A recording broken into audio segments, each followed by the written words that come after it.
Glenn, you know, in reporting this week, we learned that the special counsel asked for Trump's tweets and direct messages in a search warrant.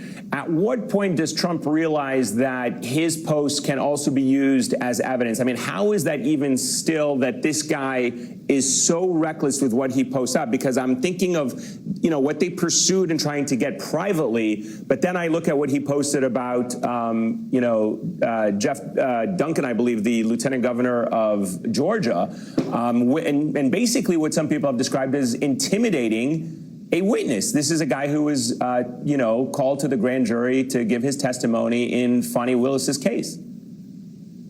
Yeah, and it was more than just intimidating a witness. It violated the Georgia statute that prohibits influencing or attempting to influence a witness and dissuade them from testifying in an official proceeding. And here's what I find so interesting, Eamon. You know, I was in the courthouse for Donald Trump's arraignment in the overflow courtroom watching it live streamed. And the magistrate judge said to Donald Trump, "Sir, the most important condition of your release is that you not commit any federal, state, or local law. And if you do, your release could be revoked and you could be detained pending trial. Do you understand?"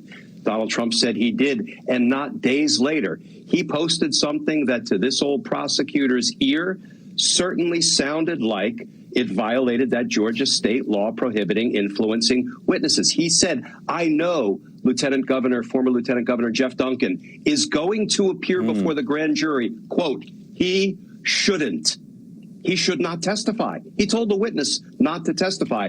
It violates Georgia state law, but importantly, it also violated his most important condition of release. I can't wait until Judge Chutkan takes this on the 28th. And here is my concern. If Donald Trump is not held to account for violating the most important condition of his release, what kind of a signal does that send about the sort of trustworthiness of the criminal justice system?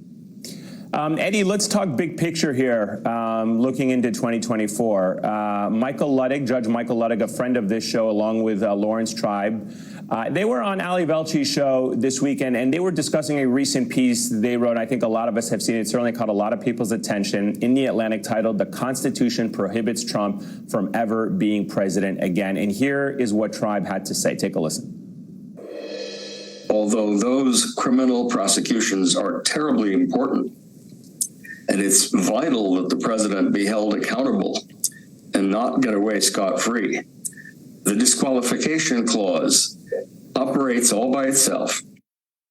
Meanwhile, two conservative legal scholars, members of the Federalist Society in good standing, have just published an audacious argument that Trump is constitutionally prohibited from running for president. And that state election officials actually have not only the authority, but the legal obligation to prevent his name from even appearing on the ballot. The legal paper, authored by University of Chicago Professor William Baud and University of St. Thomas Professor Michael Stokes-Paulson, centers on Section 3 of the 14th Amendment, a provision that bars those who had taken an oath to support the Constitution of the United States from returning to public office if they have since engaged in insurrection or rebellion, or given aid or comfort to those who have. Joining me now is Richard W. Painter, former chief ethics lawyer to President George W. Bush from 2005 to 2007. He's one of the legal scholars who signed onto the amicus brief endorsing Jack Smith's trial date for Trump in the election interference case. Professor, it's great to see you again. Thank you so much for making time for us. So, as I said, there are you and 11 former Republican-appointed judges and senior legal officials. You have endorsed Jack Smith's January 2nd trial date for the election. Why did you feel compelled to sign on to this? Well, the Speedy Trial Act ordinarily provides for a trial 70 days out from the indictment. That would place the trial in October somewhere. And the government is already willing to postpone this trial till January of 2024. That's enough. This is a case against Donald Trump, a single defendant in the federal case in the District of Columbia. And the charges are very straightforward. Donald Trump has been aware of these charges being imminent for a very long time. This is the subject of the January 6th committee investigation. And it's critically important to have a speedy trial. We need to have an election in 2024 where both parties have a candidate who's qualified for public office, constitutionally qualified. And the conduct that Donald Trump engaged in may very well disqualify him from public office under 14th Amendment, Section 3. A conviction in this case would not necessarily automatically disqualify him, but would be a powerful impetus for those who are going to state secretaries of state, to state courts, to try and strike him off the ballot under 14th Amendment, Section 3. It's critically important to have a real election and for Republicans to be able to consider other alternatives. There are other good candidates out there, and speedy trial is in the public interest. We're already going over the 70 days, right, well enough, and January, this trial does need to begin. So, Trump obviously wants to delay this as much as possible, but do you think there are any loopholes that Trump and his legal team could exploit or use to finagle their way into pushing the trial date in this case, despite your argument about the Sixth Amendment? Well, they will try as hard as they can to push the trial date forward. The closer they get to the Republican National Convention and Donald Trump being able to clinch the nomination, then the more compelling is going to be their argument, well, we just want a few more months until the election, because this trial is interfering with the election and the right of the voters to make a decision. And then, of course, if he is elected president, this trial will come to an end on January 20th, 2025. He will fire the special prosecutor. He may even start prosecuting the prosecutors. He will have complete control over the Department of Justice if he becomes president. That's his objective. For him, for Donald Trump, it's either the White House or the big house. And he's going to keep himself out of jail, keep himself out of the big house by going as far down the road as he can toward getting the White House in 2024.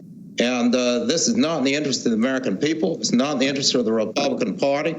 And the Speedy Trial Act is there for a reason. And I believe the judge is going to stick to the schedule.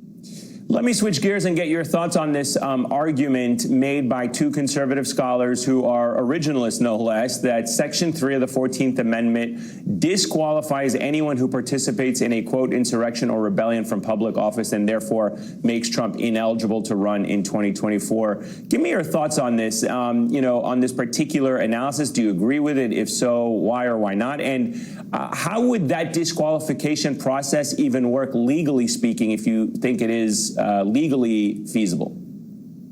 Well, Bowd and Paulson, these are two of the best constitutional law scholars in the country. And Michael Stokes Paulson, he was with the University of Minnesota for many years teaching constitutional law. He is a very conservative scholar, very straightforward, though, very honest and thorough in his scholarship. What he has done, and two of them have done, is look at the history of the 14th Amendment, Section 3, which came out of the Civil War and the insurrection that we experienced over 4 years there. And the prohibition is very clear. Anyone who is given aid or comfort to an insurrection or participated in an insurrection is barred from public office. There need not be a criminal conviction for sedition or insurrection in order to trigger the ban under the 14th Amendment. If this person gave aid or comfort to the insurrection of January 6th of 2021, that person is barred from public office.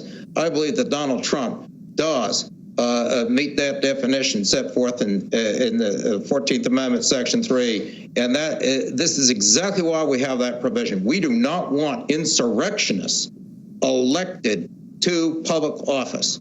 Insurrectionists are very dangerous when they get control of a government. That is exactly what happened in Germany in 1933 when a convicted insurrectionist was appointed Chancellor of Germany. And Adolf Hitler, of course, turned out to be a mass murderer. We do not want insurrectionists in control of our government. 14th Amendment, Section 3 is there for a very good reason, and we need to enforce it. And that's the job of the state secretaries of state and the courts. You would think that all Americans can agree on that basic point, that we do not want insurrectionists to hold a public office. But as we've seen with some leaders in the Republican Party, they may not be able to get themselves to that point. It's a sad state for the GOP. Richard Painter, it's always a pleasure, sir. Thank you so much for your time and your insights, as always.